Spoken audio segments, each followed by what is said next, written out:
Fala pessoal, bem-vindos a mais uma aula para o concurso do Banco do Brasil. E só para lembrar, quem quiser ter acesso ao curso completo, com a apostila em PDF, com todos os slides que eu utilizo nas aulas, com material de resumo direcionado para revisão e um banco com questões comentadas, primeiro link aqui na descrição. E no mais, peço aí para vocês deixarem o like nesse vídeo e desejo a todos vocês uma excelente aula. Pessoal, agora a gente vai estudar a convenção exponencial e a convenção linear, que vão misturar aqui os conceitos de juros simples e juros compostos. Então, para isso, tá, eu preciso que vocês relembrem alguns conceitos que a gente já viu em aulas passadas. Primeiro, aquela relação que é importantíssima, tá, entre juros simples e juros compostos. Qual relação é essa? Primeiro vamos lembrar o seguinte, o meu montante na capitalização simples, ele cresce de maneira linear, seguindo uma progressão aritmética de razão C vezes I, tá? Isso nos juros simples. Isso significa, né, que a cada mês eu vou somar C vezes I no meu montante, eu vou ter juros constantes. Já a capitalização composta, ela segue essa linha aqui, o meu montante, ele segue um crescimento exponencial, segue uma progressão geométrica de razão 1 mais I. Isso para juros compostos. A cada período eu vou multiplicar 1 mais I. Entendido isso, a gente tem que lembrar também, tá, que dependendo do período que eu estiver, eu vou ter um resultado maior em juros simples, ou maior em juros compostos, ou igual nos dois. Então, no primeiro período, que vai ser o seguinte, vamos pensar que eu tenho uma taxa de 1% ao mês. E eu tenho um único período de capitalização. Meu tempo, ele é igual a 1 mês. Nesse caso aqui, que vai compreender essa parte aqui do gráfico, tá? Aonde eu tenho essa correspondência entre os dois, eu vou ter o mesmo resultado em juros simples e juros compostos, tá? No primeiro período, então. Agora, se eu tiver mais de um período a partir do segundo período, se eu tiver, por exemplo, 2 meses aqui, aí eu já vou estar numa situação aqui, talvez. 2 meses. E a partir, né? A partir do primeiro aqui, depois que a gente passa de n igual a 1, eu passo a ter um resultado maior na capitalização composta. E, quando eu tiver um período inferior a 1, o meu resultado é maior em juros simples, né? Quanto que eu vou ter essa situação? A minha taxa, ela é de 1% ao mês e o meu tempo, ele é de 15 dias. Então eu não deixei completar o período de capitalização e já estou resgatando antes. Aí o meu resultado ele vai ser maior em juros simples. A gente até trabalhou com exemplo disso, né? Isso vai acontecer porque lá na fórmula do juros simples, eu vou ter o capital vezes 1 mais I vezes T. Eu vou ter capital vezes 1, né, considerando que a minha taxa ela é de 1% e o meu tempo é de 15 dias, eu vou ter isso daqui, ó. 1 vezes, ou melhor, né, 1,005. Meu capital vezes 1,005.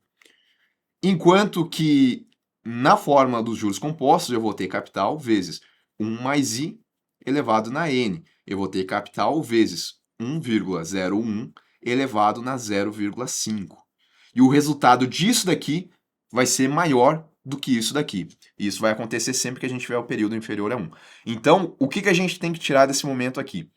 Que em períodos menores do que 1, eu tenho um resultado maior na capitalização simples do que na capitalização composta. Quando eu tenho período igual a 1, os dois são iguais. E quando eu tenho mais que 1, o total que eu vou ter em juros compostos vai ser maior. E agora a gente vai entender então o que é convenção exponencial linear e entender o porquê dela existir, tá? Convenção exponencial. Ela utiliza a capitalização composta para todo o período, incluído tanto a parte inteira quanto a parte fracionária. Aqui eu estou vendo um período inferior a 1 mês, né? Ou melhor, né? O período inferior é um período de capitalização. Mas vamos supor que o meu tempo ele não fosse de 15 dias, ele fosse de 45 dias.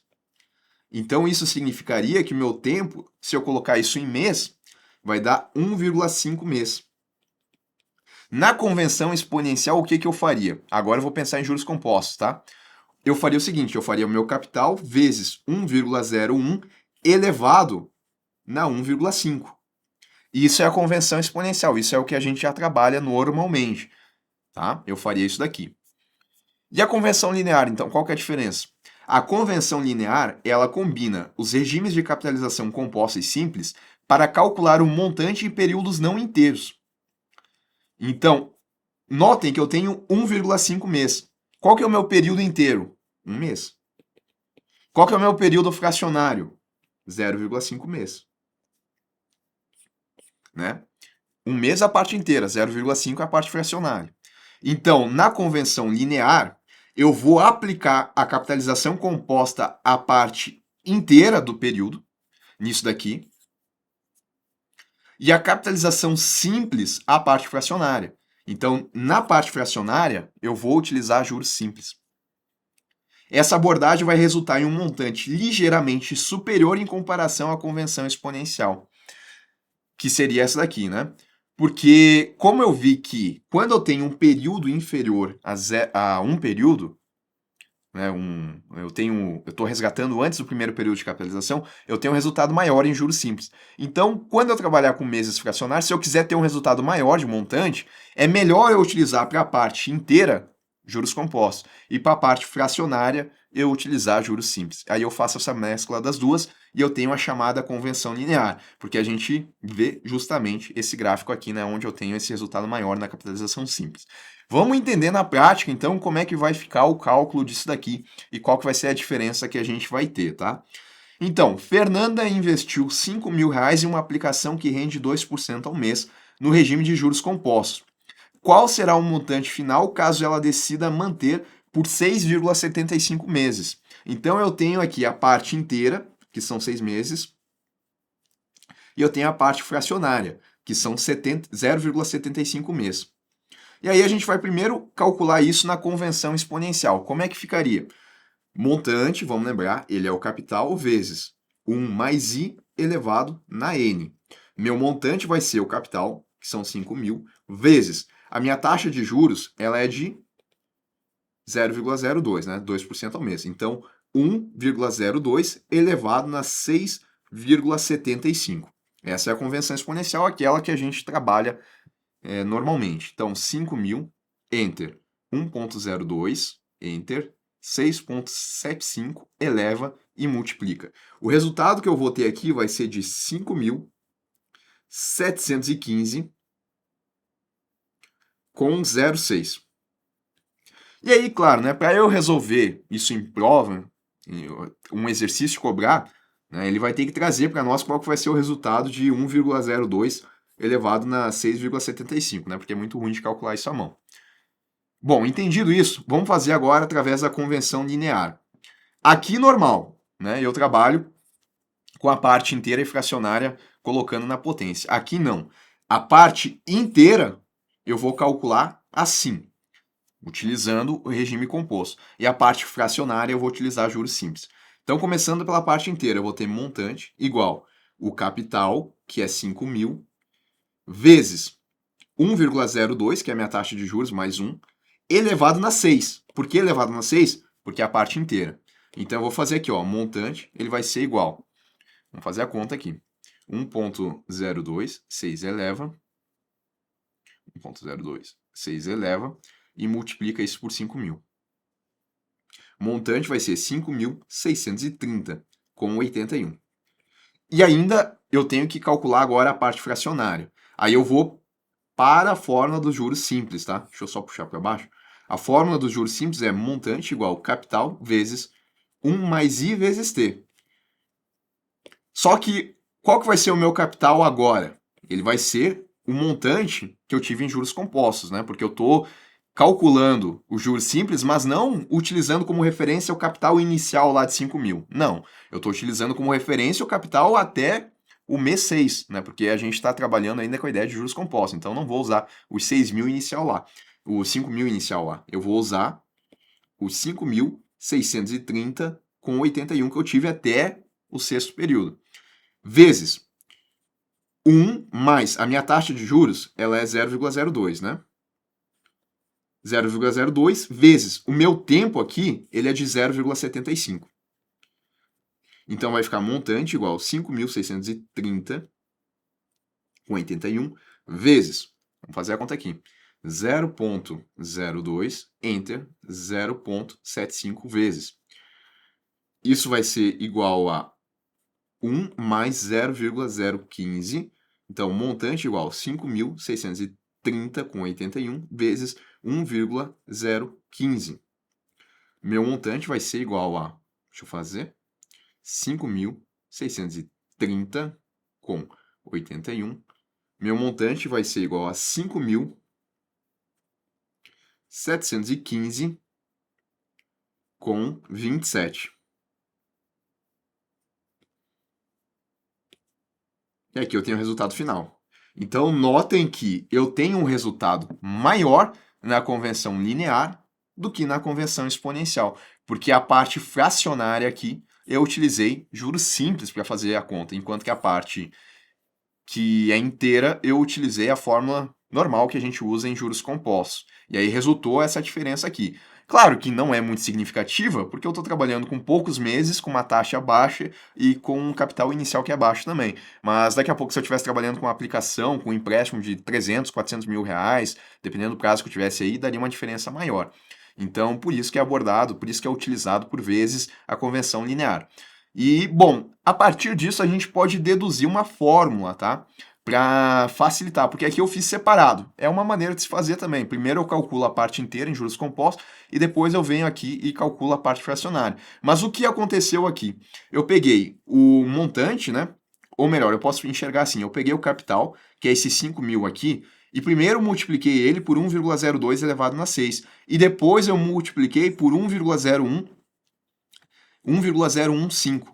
E aí, através disso, a gente consegue chegar nessa forma. Se eu conseguir enxergar isso, né?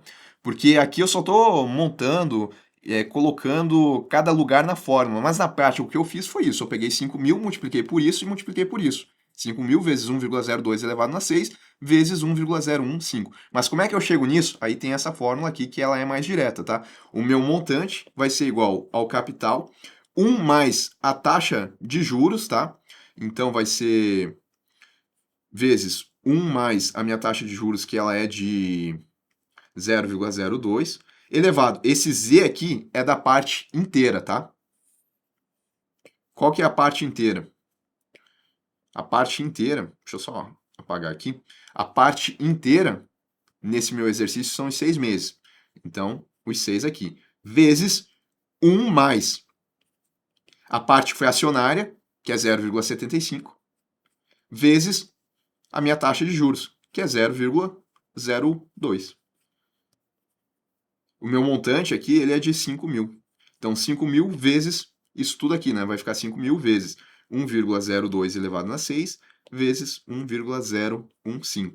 E aí, meu montante ele vai ter que ser 5.715,27, tá? Então, isso daqui é o resultado que eu tenho quando eu abordo a conversão linear, se eu quiser fazer tudo em uma fórmula só. Se eu quiser fazer desmembrando aqui, eu posso fazer também, tá? Mas percebam que isso daqui é o que eu estou tendo aqui, né?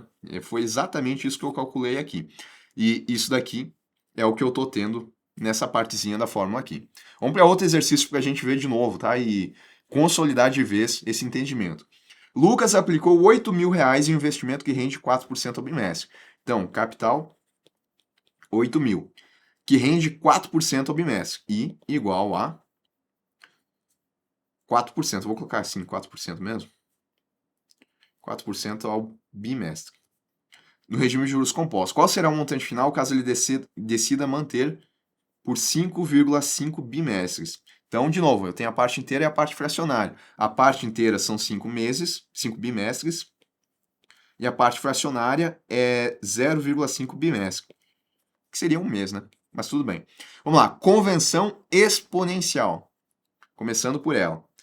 Aqui é normal, eu vou pegar a fórmula do montante e vou aplicar ela. Montante vai ser igual a 8 mil vezes 1 mais a taxa de juros. A minha taxa de juros é 4%, então vai ficar 1,04 elevado na 5,5, né? Porque meu tempo ele é de 5,5. Então, o montante vai ser, deixa eu fazer aqui, vai ser 8 mil 1,04 enter 5,5 eleva. E isso daqui vezes 8.000, né? Então, meu montante aqui vai ser 9.925,98 aproximadamente. E na conversão linear, vamos usar direto a fórmula para a gente entender bem? Depois eu faço separado também. O montante vai ser igual ao meu capital, que é 8.000, vezes 1 mais I é 4%, né? Então vai ficar 1,04 elevado na minha parte inteira. Minha parte inteira são 5. Vezes 1 mais a parte fracionária é 0,5. 0,5 vezes minha taxa de juros, que é 4%. É como se eu pegasse 4% e dividisse por 2, né? Quando eu multiplico por 0,5. Então eu vou ficar com 0,02. Vou somar isso com 1, vai ficar multiplicado por 1,02. Colocando aqui direto, né? Mas se eu quisesse desmembrar, ficaria 1 mais 0,04 vezes 0,5. Vai dar 1 mais 0,02. Isso vai dar 1,02. Tá? Foi isso que eu fiz. Aí, fazendo o resultado aqui, vai ser montante igual 8.000, enter 1,04, enter 5 elevado, multiplica, enter 1,02 vezes. Vai dar 9.927,89 aproximadamente. E aí a gente tem a diferença entre os dois, né? Praticamente aí quase R$2 de diferença. Se eu quisesse fazer por partes, né? Ficaria montante igual 8.000 vezes 1,04 elevado na 5. Aí meu montante daria 8.000, 1,04 entre 5 eleva, vezes, daria 9.733 com 22. E aí eu teria que usar esse montante aqui como capital na forma dos juros simples, né? Que seria montante igual capital vezes 1 mais I vezes T. Então ficaria montante igual 9.733 com 22 vezes 1 mais. Daí a gente ia voltar naquela situação, né? 0,04 vezes o meu tempo, que é 0,5. Aí ficaria montante igual 9.733 com 22 vezes 1,02. Meu montante aqui, deixa eu ver se eu não estou trabalhando com muito arredondamento, 9.733 com 22, enter 1,02 vezes. Vai dar 9.927 com 89, mesma coisa. Mesmo com os arredondamentos, deu a mesma coisa, tá? Então, basicamente, é isso que a gente faz na convenção linear. Para a parte inteira, eu vou trabalhar com a fórmula normal dos juros compostos. Para a parte fracionária, eu vou trabalhar com o regime de juros simples, porque isso vai fazer com que, no todo, o meu montante ele seja maior. Porque, na verdade, eu estou aproveitando o melhor dos dois mundos, né? Para n maior que 1, eu estou usando juros compostos. Para n menor que 1, eu estou usando juros simples e assim eu tenho um montante maior no final.